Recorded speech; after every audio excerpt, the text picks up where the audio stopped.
Good evening, everyone. Our today's presentation topic is why authoritarianism is so strong in the Middle East, or we can simply say in the MENA region, that is Middle East and North African region. We are group 2. Next slide, please. Now we are going to know about why there is a puzzle of democracy in MENA. Now, in many regions of the world, we have seen waves of democracy over the past decades. But the Middle East and North Africa have been very different. Authoritarian regimes there have shown unusual strength and stability, which makes many eyebrows raised that how can they achieve this, especially in the Middle East and North African countries. At first, many people assume that this was because of a lack of things like civil education, civil society, or economic growth. But the political scientist Eva Berlin argues that that's not the real reason. In fact, one of the most key factor is the robust coercive apparatus. By coercive apparatus, what do we mean? By coercive apparatus, we mean that the state's repressive institutions and security forces like the police, military, which the current regime or the powerful regime in that region uses to control or uses to suppress the opposition party or the protests. In the Middle East, these institutions are so strong and so well funded because of many reasons like fiscal availability and so on, which my groupmates will later discuss on. And these institutions are deeply loyal to the rulers. That's why there is always a very strong authoritarianism in the MENA region. Another important point is the low cost of repression. The cost of repression in the MENA regions is relatively low. In other words, governments in this region can use force against protesters or opposition groups without facing major risks because mobilization has often been weak and fragmented. There is very low coordination among the NGOs, among the student group, among the protest groups, which ultimately leads to the low cost of repression. So, what can we summarize? We can summarize that authoritarianism in the Middle East remains strong, not because democracy is impossible, but because regimes have very powerful tools to repress challenges and very little incentives to allow the changes. Now I am going to hand over the floor to Mubashira to continue our presentation. Thank you. Thank you so much. Assalamu alaikum and hello everyone. I am Mubashira Mahajabin. Today I will discuss about the reasons of why authoritarianism is so robust and powerful in MENA countries. So there are many reasons. The first reason I will say is fiscal availability. So most MENA countries have most MENA countries are blessed with natural resources. After digging their soils, they get the natural resources like oil, hydrocarbon, gas, and gold. So, as the resources are natural, they don't have to worry about their high income from these resources.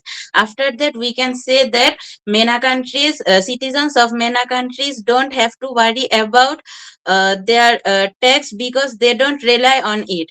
And then most MENA countries have many beautiful historical and religious sites that Jordan has Dead Sea, Misor have pyramids, then Iraq has Hanging Garden, and most MENA countries have many memories from our many respectful prophets. And KSA has their income from Hajj and Umrah pilgrims.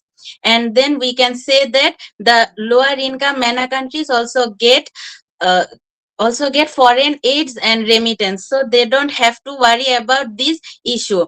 Next, I can say is external backings external backings from USA in MENA countries. So USA helps MENA countries and supports them in politically, financially, economically, and in military force.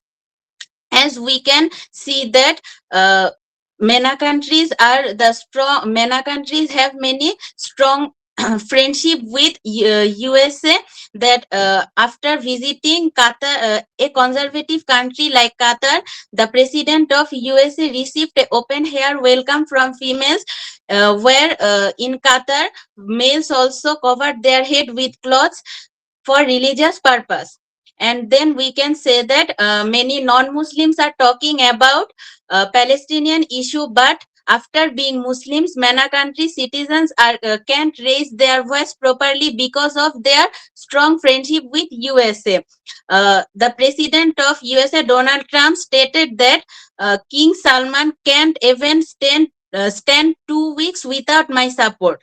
So we can say that there are a very powerful external backings from USA, and for these two reasons, MENA countries authoritarianism are very robust. Thank you. This was my part. Now I will pass the topic to my group mate Noshin. Thank you. Good evening, everyone. I'm Naushin Jahan. Today, I want to talk about a tool that helps many non democratic governments stay in power, which is patrimonial security forces.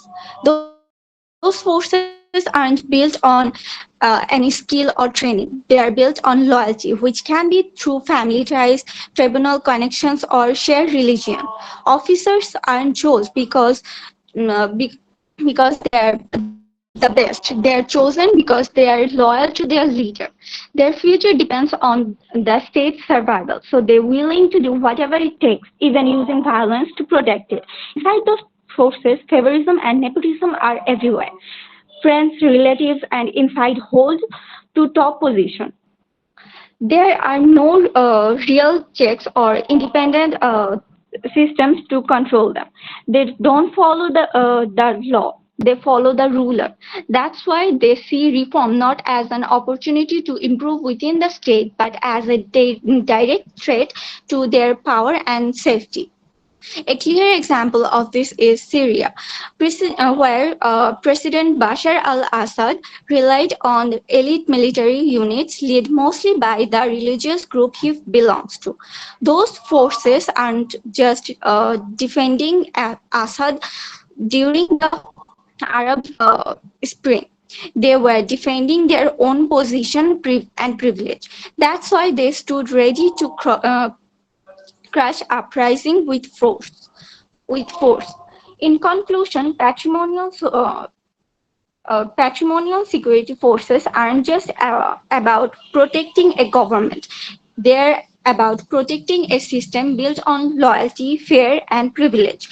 Their deep ties to the regime make them willing to repress any threat, even if it means to harm their own people. That's why in many authoritarian states, reform is seen not as hope but as a danger. That's all from my end. Now, my fellow groupmate Shreya will continue further. Thank you. Hello everyone, this is Nisha Jebin Chaudhary Shreya. In this slide, I will talk about how weak mobilization, popular mobilization and the low cost of repression in MENA help keep authoritarian regimes in power. First, let's talk about civil society. In many MENA countries, like groups like NGOs and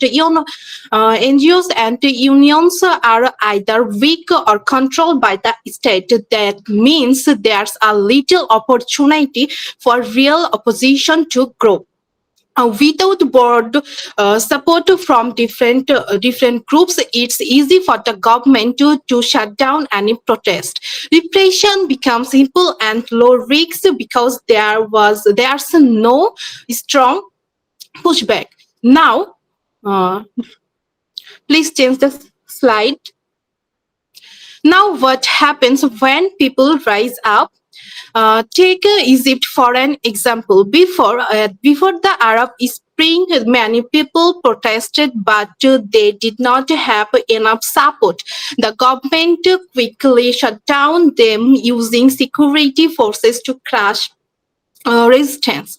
Compare that to the Belarus 2020 event. Though there were huge protests, the opposition did not have a clear plan and there was no real unity. The government stayed in control because the protest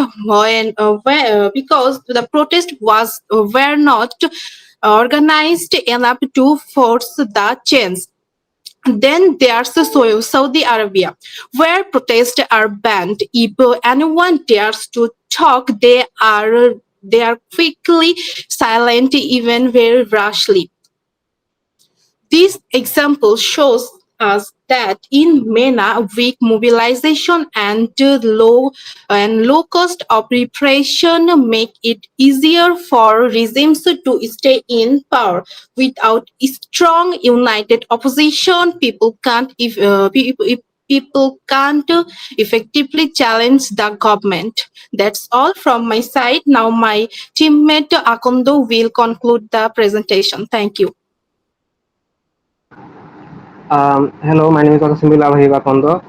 So to continue from my group mates, I will present further discussions on the variables. We said that the robustness of authoritarianism is not due to the absent prerequisites of democracy, but if we talk about low level of popular mobilization, we see that this is caused to some extent by some of the absent prerequisites like poverty and education. Although there are some additional factors. And speaking of which, we can bring to the tables two possible objections to this fourth variable.